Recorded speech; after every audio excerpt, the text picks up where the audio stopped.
Today we'll start a new chapter, that is material for special purpose, and this class is important for third sem diploma electrical students. So before we start this chapter, let us understand the LO or the learning objectives of this chapter. So after studying this chapter, we will be able to understand or to select materials to be used for special purpose like fuse, solders, bimetals, storage battery plates, thermocouple, etc. And we will discuss with the introduction of this chapter. So let us go through the introduction. So it was mentioned in the section 1.1, that is from the first chapter, that some of the material used in electrical engineering applications perform secondary functions. So what are the secondary functions in electrical engineering? Consider for instance structure materials like poles, towers for distribution transmission of electric power, frames of rotating machines, frames of electric heaters, etc. Protective materials like lead sheath and steel armor of cable, bitumen in cable joint, boxes and underground cables, etc. So students, the material which are associated with these applications have some specific role, or you can say there has to be some specific characteristics of the material so as to withstand this applications, perform this kind of jobs. So what are these materials and how they are performing this kind of jobs? Let us understand. These materials do not perform the primary function of the concerned equipment. So what is the primary function? What do you understand by primary function? So students, we can understand in a simple way. Suppose electrical conductivity of a wire is to conduct electricity. So what are the use of these insulations or the insulating material which has been provided just outside the coating of this electric wire? So it has to only provide safety so that the user may not be electrocuted. So here the primary objective or the primary function is to draw electricity from the current or convey electricity, but the secondary function is performed by the insulation. What is the secondary function? That is to protect the personnel who is engaged in drawing this wire or maintaining the electric wire. So it is not the primary function to prevent electric shock. It is the secondary. Yes, it might be important because without safety those personnel working under it may be electrocuted. So it is important, we do not regret it, but we at the same time understand that it is a secondary function. Now, so this material do not perform the primary function as we have discussed now for the concerned equipment, yet without their use the primary function could not be accomplished efficiently. So without them, so for the sake of better understanding, let us consider that example only which I have told you. Suppose a bare electrical conductor is there and you have to draw electricity through it. So will it be efficient if you use those kind of wires for drawing electricity? No, it will be never, because a person or any material in contact with this bare electric conductor may be electrocuted also, and there will be leakage current also. So to provide to get rid of this kind of difficulties, we have to insulate the material. As a result, the life, the safety increases for a very high value. So we have to use such kind of materials. Now, yet another use of primary function could not be accomplished efficiently. The electrical insulation in conduit wiring could entail a considerable percentage of the total cost towards material like conduit, clamps, nails, etc., which only perform the secondary function. Now, as I told you, let us understand it through the conduit wiring. What is a conduit wiring? So as you already know, there are the conduits which are in layman words can be called as pipes. So this pipe will be buried inside this concrete or the wall, and we will then plaster the pipe inside the wall so that its appearance will not be ugly. So what we will do next, we will draw wires in this conduits or the pipes. Actually, technical name of this pipe is conduit, so we should use the word conduit. For your better understanding, I am using the word pipe, so you should not use this word pipe.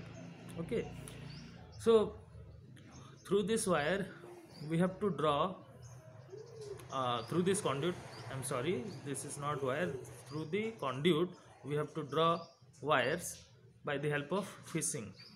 So fishing is a technique by which these electrical wires can be drawn by the help of a GI wire. So inside this pipe we use a GI wire to draw the electrical wires to the desired points, and the electricity switch boxes and your other accessories are installed. So this conduit pipes, saddles, the screws, the gutties and the other things or accessories are not essential for the electrical installation, but for safety and other issues we require them. So that is the reason why they are called as your secondary functions. Now the electrical installation in conduit wiring could entail a considerable percentage of the total cost towards material like conduit, clamps, nail, etc., which only perform this secondary function. In underground cables, the combined cost of materials performing the primary function of conduction and insulation is less than the cost of materials used for secondary function. Such materials therefore assume great importance. Apart from the structural and protective functions mentioned above, there are other special functions which are required to be performed in order to achieve achieve a particular operation of in practice, for which again material are required. So there are some requirement also, so we have to choose some special kind of materials. Now let us discuss the structural materials. So cast iron, steel, timber, reinforced concrete are the common materials used for this purpose. So actually students, the word structural means it is a structure which will be used for the strength of carrying this load. We can say the wires. So the electric wires which are drawn in overhead lines are through these structures, and these structures are from cast iron, steel, timber, reinforced concrete, anything. Now cast iron is used for the frames of small and medium sized electric machines. So this cast iron is used for the frames of the smaller machines. Steel finds its use in fabricated machines for large electric machines, tanks for transformers, fabrication of transmission towers, and a large number of other appliances. Timber and reinforced concrete are commonly used in poles for overhead lines. So timbers are used in overhead lines as well as your reinforced concrete towers. Protective material. Now lead. Lead is soft, heavy. Its color is bluish gray metal. It is highly resistant to many chemical action but can corrode by nitric acid. Acetic acid, lime and rotten organic substance. The electrical conductivity of lead is only 7.8% that of copper. So lead and its compounds are toxic. As lead is mechanically weak, it cannot withstand vibration at high temperature. So if lead has to perform where the equipment is dealt with vibrations, then there will be a failure because it cannot withstand this vibration, as they are mechanically very poor. In the field of electrical engineering, lead is used in storage batteries, and in sheathing of cables. Pure lead cables sheaths are liable to fail in service due to formation of cracks formed because of vibration. So students, here, due to their weak mechanical properties, due to vibration only, they this lead, they develop cracks. So these are very weak mechanically. Now this difficulty can be eliminated by using lead alloyed with antimony, tin, cadmium and copper. So we have to eliminate these disadvantages or your difficulties. So how this can be eliminated?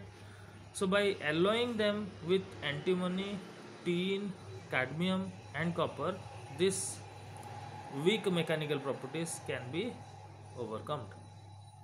Now lead alloys easily with tin, zinc and forms many commercial alloys including solders, bearing metals. Now steel tapes, wires and strips.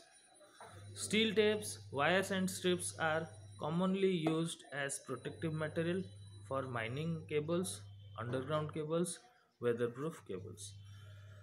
Now students, these steel tapes, what do you mean by these steel tapes? They are the measuring tapes. What measuring? They will be used for measuring the length of any object. So these steel tapes, wires and strips are commonly used of protective material for mining cables, because in mining cables, due to the temperature and the dust, the ordinary material cannot withstand these conditions, climatic condition or this environment. So there we need special materials. Now for underground cables and weatherproof cables also special steel tapes, wires and strips are required. Now bitumens are used for protection against corrosion. So if there is a area or environment which is most likely to get corroded, then we should use bitumen. So it is also a special kind of material which should be used to protect from corrosion.